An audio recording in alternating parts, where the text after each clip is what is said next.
তৃণমূল করার অপরাধে পৈতৃক জমি ঘিরে সিপিএম নেতারা মাঠ করে দিয়েছিল রাতারাতি। সে অনেক দিনের কথা, 2006 সাল। রায়গাছির বাসিন্দা শেখ আনিসুর রহমান ওরফে বাবলু তখন বুক চেতিয়ে তৃণমূল কংগ্রেস করতেন।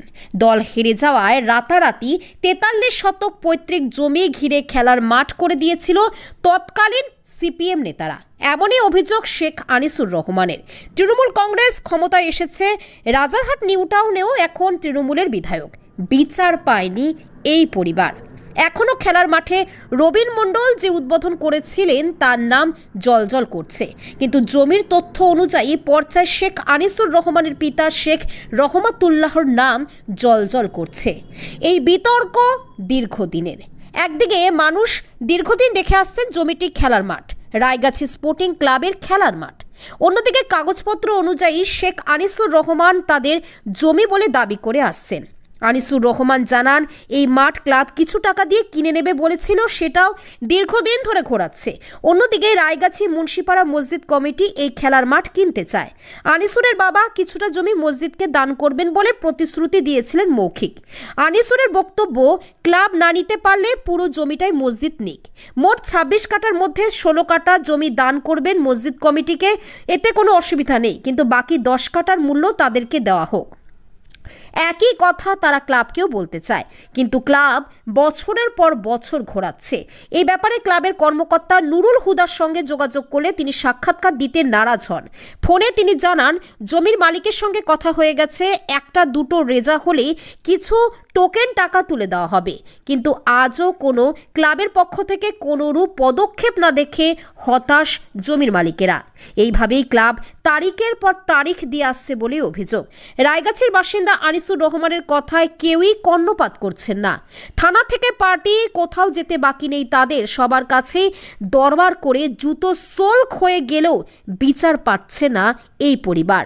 কোর্ট থেকে ওই মাঠে ইনজাকশন জারি করা আছে, থানাকেও জানিয়েছেন বারবার, কিন্তু কিছুতেই কিছু হচ্ছে না।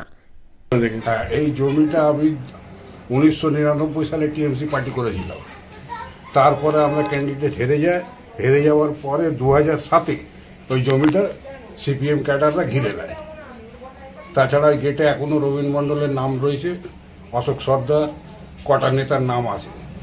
তা আমরা চাইছিলাম মসজিদ কমিটি নিয়ে আমাদের কিছু পয়সা দান করুক, আমরা মসজিদ কমিটিকে দিতে ইচ্ছুক, আপনারা এর বিচার করুন। আজ 18 বছর হয়ে গেল, ওরা আমাদের ঘোরাচ্ছে খালি, এবছর না বছর, ও বছর না বছর। হ্যাঁ, আমাদের 1 কোটি দেওয়ার কথা ছিল, সেই জায়গায় ফের 40 লাখে লাভিয়ে এসছে, তাও দিচ্ছে না। এখন চাই মসজিদ কমিটি লিগ, মসজিদ কমিটির লোক যাক, একটা মসজিদ কমিটিকে জানানো আছে। কতটা জমি? 26 কাঠা জমি, 43 শতক। আমাদের এখন কি ওই 26 কাঠা জমি ঘিরে রেখেছে? ওরাই ঘিরেছে, রাত্রেবেলা দখল করেছে। হ্যাঁ, রাতের বেলা রোজার মাসে দখল করেছে জমিটা। এদিকে তারাবি নামাজ হচ্ছে। হ্যাঁ, এদিকে কত সালে দখল হয়েছিল জমিটা? 2006।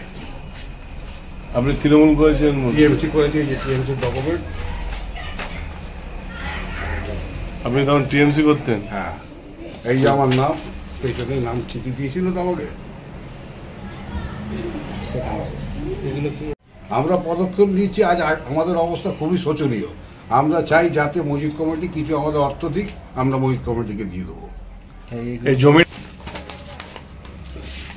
এই যে দলিল, এই যে পর্চা, সিএস পর্চা, এই যে দলিল, ফের দুটো দলিল।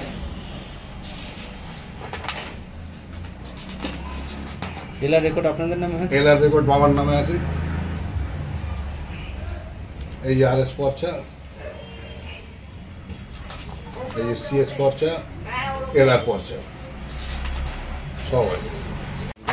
থানা কি বলছে?